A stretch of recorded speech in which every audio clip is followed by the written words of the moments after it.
Teman-teman, perlu diketahui bahwa kasus sengketa antara Indonesia dengan Uni Eropa ini merupakan salah satu dari beberapa sengketa yang saat ini berjalan yang melibatkan Indonesia dengan Uni Eropa. Jadi kalau boleh saya sampaikan, saat ini ada 5 kasus sengketa yang sedang berjalan di WTO yang melibatkan Indonesia dengan Uni Eropa. Yang pertama adalah sengketa mengenai nikel dengan nomor registrasi DS 592, ya. Dan kita semua sudah tahu status ataupun perkembangan dari kasus ini sudah sampai ke tahap banding. Jadi sudah ada putusan panel beberapa waktu yang lalu dan Indonesia mengajukan langkah banding untuk DS 592 yaitu dengan nikel. Kemudian yang kedua, kasus sengketa antara Indonesia dengan Uni Eropa itu terkait dengan sawit, ya, sebagai salah satu komoditi energi, yaitu kasus 593. Hal ini terkait dengan kebijakan Uni Eropa, yaitu RED II atau Renewable Energy Directive 2 yang menempatkan Indonesia, khususnya sawit Indonesia, mendapat perlakuan yang diskriminatif. Dan kita sudah tahu juga hasil dari DS 593 ini, keputusan panel berpihak pada Indonesia dalam hal bahwa kebijakan Uni Eropa memang tidak konsisten atau tidak sesuai dengan aturan WTO. Sehingga memang perlakuan diskriminatif ini yang tertera di dalam ketentuan ataupun regulasi Uni Eropa itu harus disesuaikan. Nah, saat ini kita dalam proses untuk memonitor ataupun memantau tindak lanjut dari Uni Eropa di dalam melakukan penyesuaian kebijakan yang terkait dengan hal-hal yang diputuskan ataupun direkomendasikan oleh panel WTO. Kasus ketiga adalah DS 616 terkait dengan anti-dumping dan juga instrumen subsidi, transnational subsidi yang dikenakan oleh Uni Eropa terhadap produk besi dan baja Indonesia. 616 ini ada kaitannya dengan 592 yang nikel. Ya, karena kalau kita lihat, teman-teman ketahui produk turunan, salah satu turunan dari nikel adalah produk baja dan stainless steel. Jadi ada keterkaitan. Belum ada keputusan. Sebenarnya sudah ada keputusan panel, tapi saya belum bisa share di sini. Nanti tunggu tanggal mainnya. Mudah-mudahan juga berpihak pada Indonesia. Nah, kasus yang keempat yaitu kasus sengketa Indonesia dengan EU yang saat ini akan saya sampaikan kepada kawan-kawan, yaitu terkait dengan biodiesel dari Indonesia yang dikenakan instrumen trade remedies berupa countervailing duties, ya. Nomor kasusnya DS 618 dan sudah kita ketahui hasilnya bahwa panel memutuskan kalau tidak sebagian besar, bisa saya katakan seluruhnya in favor, ya, in favor kepada Indonesia. Dan yang terakhir adalah kasus DS 622. Ini terkait dengan produk turunan dari sawit juga, yaitu fatty acid. Ya. Saat ini perkembangan proses litigasi di Jenewa, di WTO masih berlangsung. Kita belum sampai kepada keputusan interim atau bahkan keputusan final dari panel. Jadi kita perlu waktu. Itu sebagai gambaran singkat situasi dari beberapa kasus sengketa yang saat ini tengah berjalan di WTO yang melibatkan Indonesia dengan Uni Eropa. Jadi ini sangat penting untuk kita ketahui bersama sebagai gambaran bahwa memang peran dari WTO sebagai institusi sistem perdagangan multilateral itu penting. Ya, ini juga menjadi salah satu alasan ataupun dasar kenapa Indonesia juga bersikap bahwa mempertahankan WTO dengan sistem ataupun mekanisme penyelesaian sengketanya ini perlu dipertahankan atau bahkan ditingkatkan. Nah, saya akan masuk ke hal yang lebih detail terkait dengan kasus 618 atau biodiesel. Jadi perlu diketahui bahwa Uni Eropa sejak 28 November tahun 2019 itu mengeluarkan instrumen bea masuk imbalan ataupun biasa disebut dengan countervailing duty atau CVD sebesar 8 sampai 18% untuk produk diesel asal Indonesia. Jadi sebenarnya di awal proses internal selain countervailing duty itu juga terdapat dinamika internal di dalam Uni Eropa berdasarkan petisi yang disampaikan oleh pihak industri biodiesel Uni Eropa untuk diadakan penyelidikan anti dumping. Ya. Namun dalam perjalanannya request itu ditarik. Betul ya, Pak Joseph? Betul, Pak. Ada kuasa hukum, nasihat hukum kita di sini. Saya ingin memastikan saya memberikan informasi yang tidak salah. Ya. Nah, jadi awalnya selain kebijakan ataupun instrumen bea masuk countervailing duty atau bea masuk imbalan, Uni Eropa juga menerima permintaan ataupun request petisi oleh para petisioner untuk melakukan penyelidikan anti dumping. Dalam perjalanannya itu di drop, tapi yang bea masuk imbalan countervailing duty tetap diteruskan.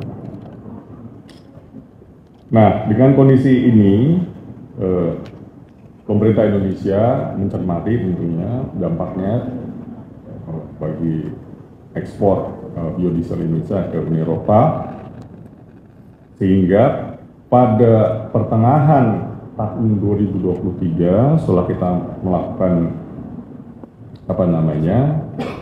berbagai proses evaluasi, Indonesia akhirnya mengajukan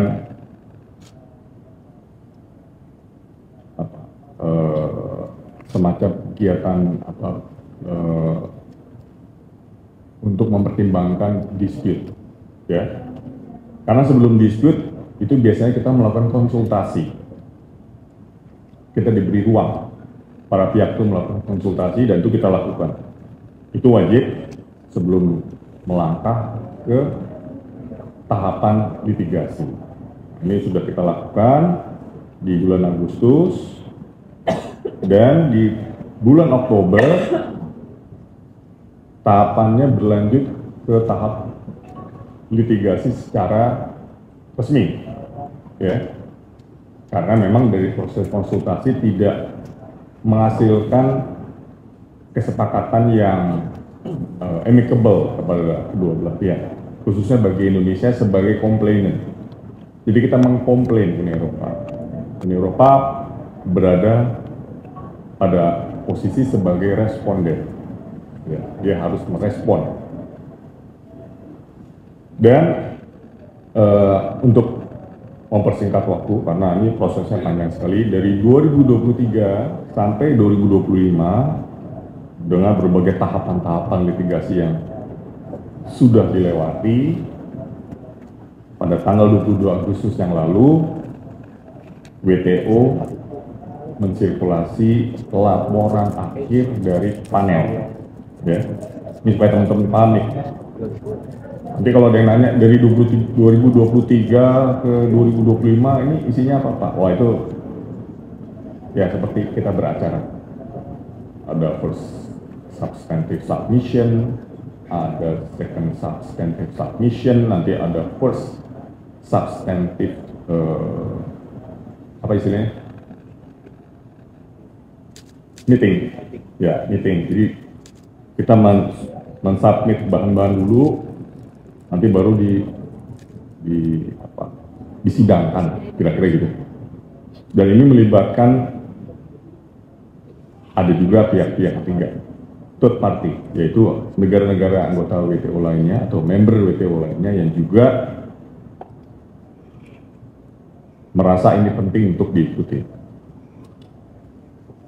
Kembali lagi, 22 Agustus yang lalu, WTO menyampaikan atau menayangkan mensirkulasi hasil dari panel, ya, yang secara tegas isinya adalah memenangkan Indonesia. Next. Nah ini yang ingin saya sampaikan juga, yaitu pokok gugatan dari kasus DS 618. Ini asal muasalnya, ya, karena semua kan berawal dari dugaan. Kenapa Uni Eropa menerapkan instrumen bea masuk imbalan itu? Karena ada dugaan. Dugaannya apa? Bahwa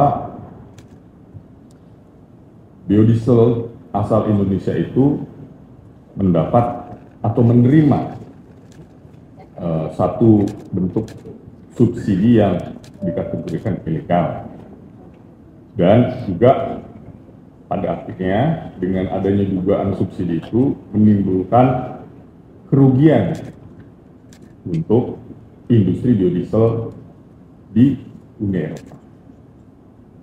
Nah, apa dasarnya EU memiliki dugaan tersebut? Yang pertama itu karena memang kita di Indonesia ada institusi, yaitu Badan Pengelola Dana Perkebunan, dulu namanya BPDPKS, karena KS-nya dihapus karena tidak hanya kelapa sawit tapi juga ada kelapa dan kakao, ya. Jadi badan ini dibentuk pada awalnya memang untuk mengelola dana pungutan ekspor, ya, yang dan juga biaya keluar yang dikenakan oleh pemerintah Indonesia terkait dengan kegiatan eksportasi sawit, ya, atau biasa dikenal dengan Oil Palm Plantation Fund (OPPF). Untuk produsen biodiesel di dalam negeri itu juga mendapatkan dana, tapi dana itu memang macam-macam peruntukannya. Nah, kedua, EU juga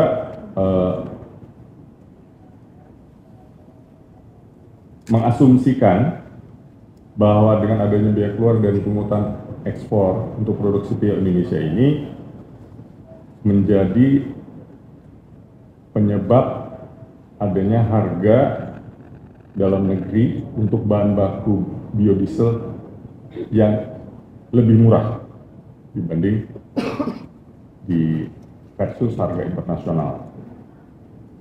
Jadi ada semacam price support. Nanti kita akan jelaskan kenapa pada akhirnya panel tidak setuju dengan dugaan-dugaan EU ini. Nah, kemudian yang ketiga, EU juga menduga bahwa skema lelang ya CPO yang dilakukan oleh PT PN itu sedemikian rupa berdampak terhadap adanya atau munculnya distorsi harga, ya, harga di dalam negeri khususnya, sehingga CPO itu dijual lebih murah kepada produsen biodiesel nasional, yang nanti ujungnya produsen biodiesel ini akan mengekspor ke berbagai pasar di luar negeri. Jadi ini tiga dasar ataupun alasan yang dimunculkan oleh Uni Eropa sebagai landasan mereka untuk mengeluarkan instrumen bea masuk imbalan tadi ataupun prevailing duty. Next. Nah, setelah kedua belah pihak memberikan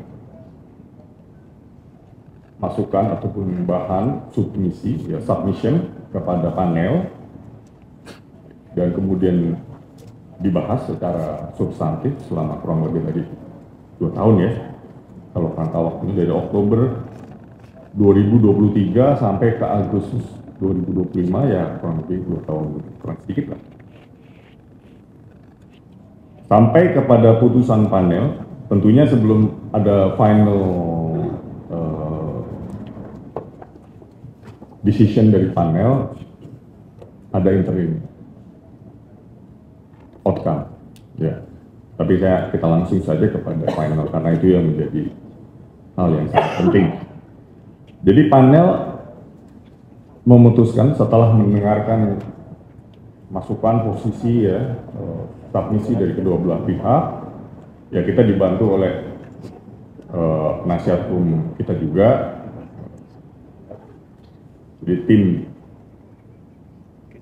delegasi Indonesia bersama tim kuasa hukum itu mampu meyakinkan ya kepada panel, sehingga panel berpandangan bahwa Indonesia itu tidak terbukti melakukan subsidi ilegal. Yang kedua juga, kegiatan eksportasi biodiesel Indonesia ke pasar Uni Eropa itu tidak menimbulkan ancaman kerugian material bagi industri biodiesel di Uni Eropa. Nah, ini menurut pemerintah Indonesia ini merupakan keputusan yang sangat tepat, sangat objektif, ya, berdasarkan kepada fakta dan bukti-bukti yang kita ajukan. Jadi secara spesifik, ya, ada 3 hal yang perlu kita ketahui bersama terkait putusan ini. Yang pertama adalah bahwa kebijakan bea keluar dan pungutan ekspor CPO Indonesia itu tidak bisa dikategorikan sebagai bentuk subsidi. Ini sangat penting. Ya, ini putusan panel ini sangat penting. Yang kedua, bahwa pemerintah Indonesia juga tidak terbukti memberikan perintah, arahan, guidance, direction, apapun namanya, kepada pelaku usaha untuk atau mewajibkan untuk menjual bahan baku biodiesel di bawah harga wajar. Ini tidak. Ya, itu juga yang menjadi dasar atas adanya keputusan panel.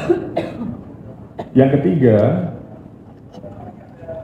panel juga sampai pada kesimpulan bahwa EU tidak bisa membuktikan adanya keterkaitan antara impor dari Indonesia, dalam hal ini impor biodiesel dari Indonesia, dengan adanya ancaman kerugian material yang dialami oleh produsen biodiesel mereka. Intinya EU nggak bisa meyakinkan sekaligus membuktikan bahwa ada causal link, istilahnya ya, tidak ada hubungan sebab dan akibat. Ya. Nah, dari hal-hal tersebut tindak lanjutnya adalah atau implikasinya adalah bahwa Uni Eropa wajib melakukan penyesuaian. Nah, bentuk penyesuaiannya apa? Yaitu mencabut instrumen countervailing yang dikenakan atas produk biodiesel asal Indonesia. Nah, itu sudah jelas ininya, rekomendasinya. Nah, tentunya buat kita semua ini belum sepenuhnya tuntas, masih ada proses berikutnya. Untuk selanjutnya, ini yang beberapa hal yang perlu kita ketahui dan kita juga perlu mengawal bersama-sama. Ya, tentunya tugas pemerintah, ya, kami di Kementerian Perdagangan, khususnya Direktorat Jenderal Perlindungan Perdagangan Internasional dengan semua unit terkait, itu ingin memastikan bahwa keputusan panel ini bisa ditindaklanjuti dengan situasi ataupun skenario yang benar-benar berpihak kepada Indonesia. Ya, kenapa? Karena masih ada beberapa skenario situasi yang harus kita cermati, ya. Jadi teman-teman nanti kalau tanya, Pak, ini udah berlaku atau belum? Saya juga ditanya gitu oleh beberapa teman, termasuk media juga, ini kira-kira apa sudah inkrah atau belum? Karena ini masih berproses. Tapi yang penting itu tadi, putusan dari panel sudah keluar dan final, ya. Nah, jadi sekarang adalah situasinya para pihak, dalam hal ini Indonesia dengan Uni Eropa, punya waktu maksimal sampai 60 hari untuk mempertimbangkan sekaligus memutuskan apakah akan menerima garis miring mengadopsi atau ingin menempuh langkah banding. Karena memang ini prosedur yang ada di dalam proses beracara di WTO, sebagaimana layaknya proses litigasi. Dan di WTO, sebagaimana teman-teman ketahui, sampai detik ini aturan WTO itu masih tutir, ya, 2 tahap. Jadi panel sengketa yang awal, kalau bisa diterima oleh para pihak apapun keputusannya, maka diadopsi dan dia bersifat inkrah. Tapi kalau ada para pihak yang belum puas, dia punya hak untuk mengajukan banding. Nah, seperti kasus kita di nikel, ya, yang 592 tadi, kita mengajukan banding karena kita masih berpandangan kita masih memiliki ruang ataupun keyakinan bahwa kita sesuai dengan ketentuan WTO. Nah, banding pun ada beberapa mekanisme, ada beberapa saluran yang bisa ditempuh. Nah, jadi opsi ataupun skenario pertama yang tentunya ini jadi harapannya pemerintah Indonesia, bahwa Indonesia dan EU bisa menerima putusan panel ini. Ya, kalau Indonesia sudah pasti, kita karena dengan tadi rincian putusan-putusan panel tadi sangat jelas memberikan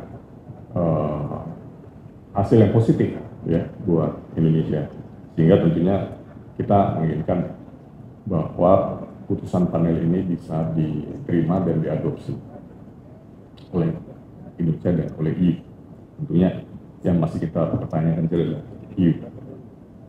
Nah, apabila skenario pertama ini terjadi, artinya putusan panel sudah bersifat mengikat atau bahasa hukumnya inkrah. Ya. Nah, setelah itu baru kita akan bicara dengan pihak Uni Eropa, karena saya juga banyak ditanya nih sama teman-teman, Pak, tindak lanjutnya setelah misalnya ini ya, adopsi atau bagaimana apa pemerintah Indonesia komunikasi atau enggak sama EU gitu kan. Dia bilang ya sudah pasti kita akan menjalin komunikasi dengan pihak EU. Tapi yang tidak bisa kita pastikan adalah apa sikap EU gitu kan.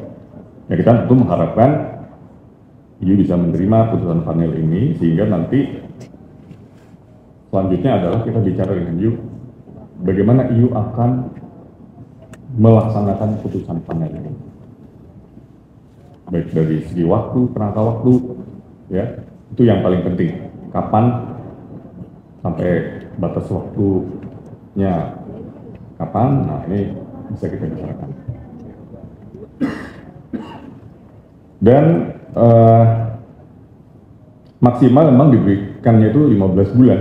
Jadi RPT atau Reasonable Period of Time ini adalah kerangka waktu yang diberikan ke pihak responden untuk bisa melakukan langkah-langkah penyesuaian.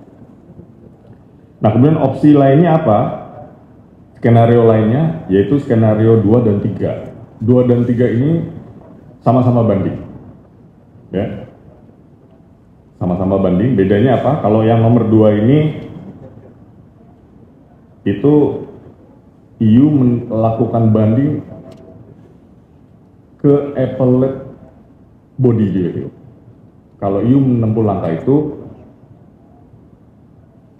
boleh dikatakan kita udah nggak bisa menahan. Itu hak EU sepenuhnya. Betul ya Pak? Itu hak sepenuhnya EU untuk menggunakan itu. Seperti Indonesia juga menggunakan di hak kita untuk menempuh banding untuk kasus nikel di 592. Kita banding, EU tidak bisa stop. Nah ini kalau misalnya skenario ini yang terjadi, EU menempuh langkah banding, berarti keputusan atau hasil dari tanggal sengketa DS 618 itu belum mengikat. Artinya apa? Instrumen ini masih bisa terus diterapkan sampai nanti ada keputusan mengikat dari panel banding atau appellate body. Setelah hasil appellate review, ya kita punya rujukan ya seperti beberapa kasus sebelumnya ada 477, 478 dan sebagainya itu sampai ke banding selesai, nah itu sudah mengikat. Nah, pertanyaan berikutnya, apa tidak ada skenario banding yang nggak ada? Nah, ini di opsi ketiga. Jadi,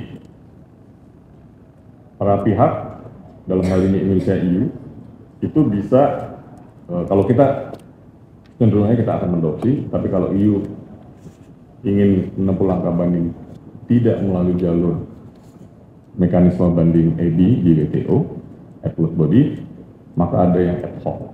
Tapi ini harus dengan persetujuan Indonesia. Betul ya? Gitu. Persetujuan Indonesia,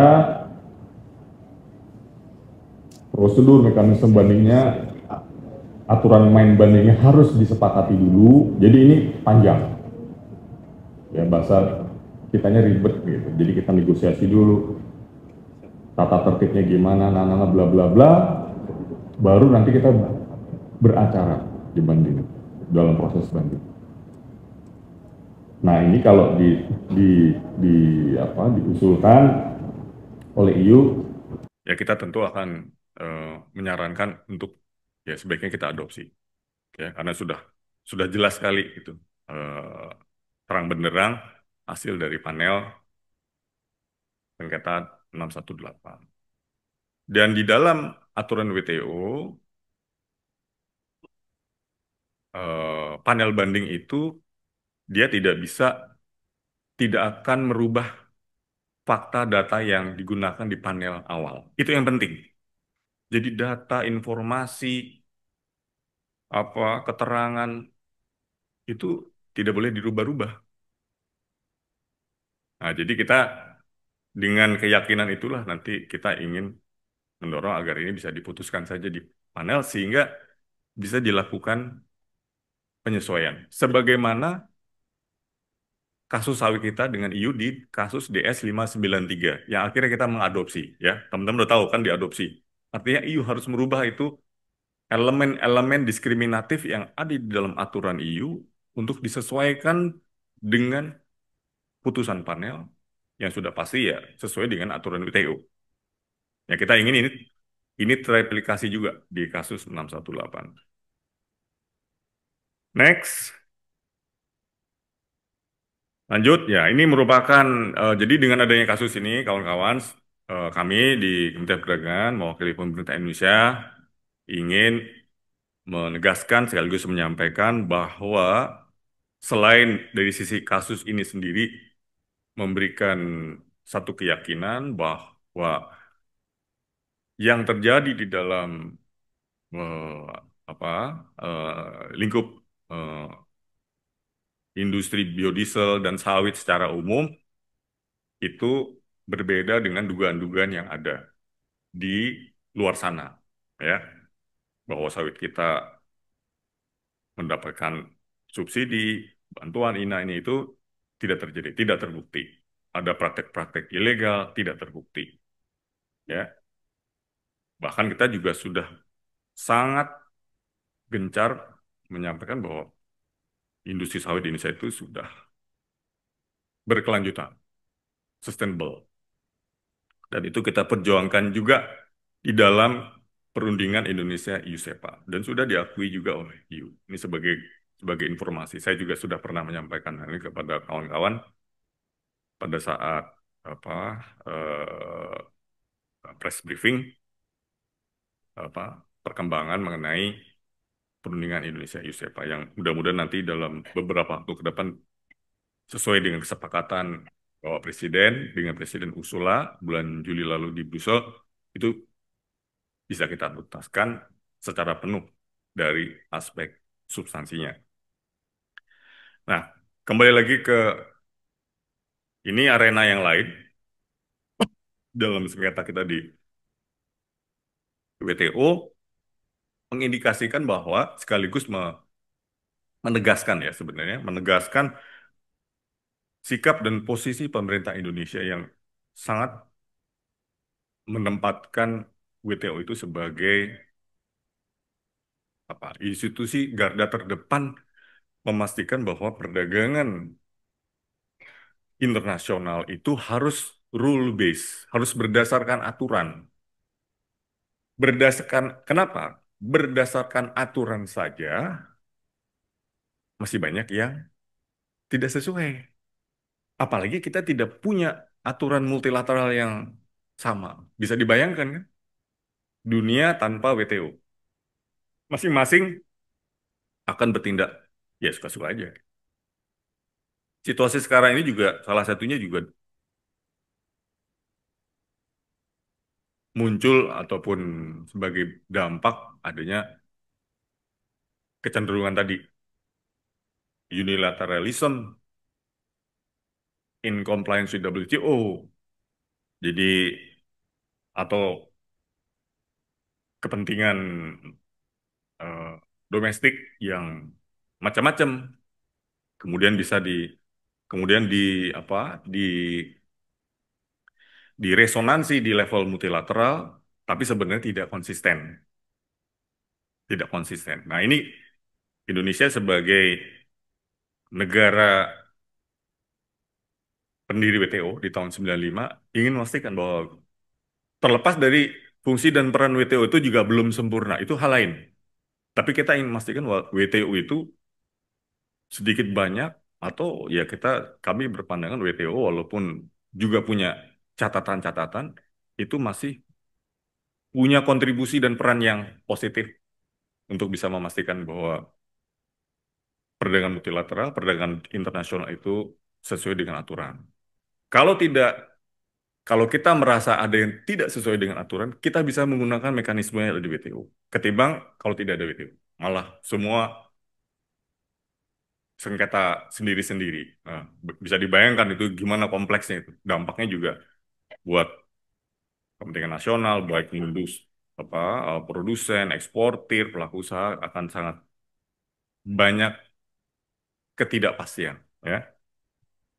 Nah, yang berikutnya juga ini merupakan suatu apa sinyal dari kita Indonesia kepada siapapun mitra kita bahwa untuk menerapkan satu kebijakan agar berhati-hati, apalagi kebijakan itu berdampak terhadap kepentingan kita. Plus, apalagi kalau kebijakan itu sangat punya potensi untuk tidak sesuai dengan ketentuan WTO. Jadi semua semua orang punya hak untuk bisa menyoroti itu, ya. Jadi ini hal-hal yang perlu kita pahami dan terakhir tentu tadi di dalam slide bahwa kita memang harus memperhatikan dalam menyusun siapapun ya semua member WTO di dalam menyusun kebijakannya itu harus bisa memastikan bahwa kebijakannya sesuai ataupun konsisten dengan aturan WTO. Tapi tidak bisa self-claiming, ya. Self-claiming itu nanti akan dibuktikan oleh negara anggota WTO-nya lagi, yang lain. Kalau memang ternyata kebijakan itu berdampak dan diuji, dikontes, di mekanisme sengketa, nah disitulah akan teruji, dia sesuai atau tidak. Nah, teman-teman, sedikit saya kasih gambaran mengenai profil industri biodiesel nasional kita. Ini ada 26 produsen di 12 provinsi, produksinya terus meningkat, ya, terakhir hampir 14 juta kiloliter, domestic consumption sekitar 13 juta di tahun 2025, bahkan diperkirakan naik ke hampir 16 juta kiloliter. Nah, ini seiring dengan program apa B 10-20 ya, transisi energi yang diterapkan oleh pemerintah Indonesia. Dan industri ini menyerap tenaga kerja 14.000 orang di off-farm dan 1,95 juta atau 2 juta di on-farm. Jadi besar sekali. Ini beberapa eksportir utama, yaitu ada PT Cidandra, ada Inti Benua, Musimas Group, ada Permata, Hijau Palm Oil atau Permata Group, ada Wilmar, Nabati, dan Wilmar Bioenergy dari Wilmar Group. Nah, kita lihat bagaimana kinerja ekspornya ke EU dan ke dunia. Bisa kita lihat dari skema di depan ini, ekspor ke EU ya eh, dari 2015 sampai ke 2024 ini berfluktuasi. Tapi kita coba perhatikan eh, pada masa mulai dikenakannya CVD oleh EU. Itu terjadi penurunan langsung di tahun berikutnya 2020. Tapi juga ternyata ya kalau memang kita kompetitif dikenakan instrumen seperti remedi ataupun seperti anti dumping ataupun bea eh, masuk imbalan itu belum tentu otomatis menurunkan kinerja. Ini terbukti di 2021, 2022 ekspor biodiesel kita masih cukup baik. Tapi di 2023, 2024 kembali mengalami tekanan. Ya, secara global ekspor biodiesel ke dunia kondisinya kurang lebih sama, mengalami peningkatan di 2018, di 2019 juga agak sedikit turun. Ini juga karena faktor EU tadi. Kemudian naik sampai bahkan di 2023 naiknya cukup tajam, ya. Jadi ke EU tetap tumbuh 6,7% dengan rata-rata ekspor sekitar 319,7 juta US dollar. Saya rasa itu yang bisa saya sampaikan saat ini. Nanti kalau ada hal-hal yang ingin ditanyakan oleh teman-teman, silakan.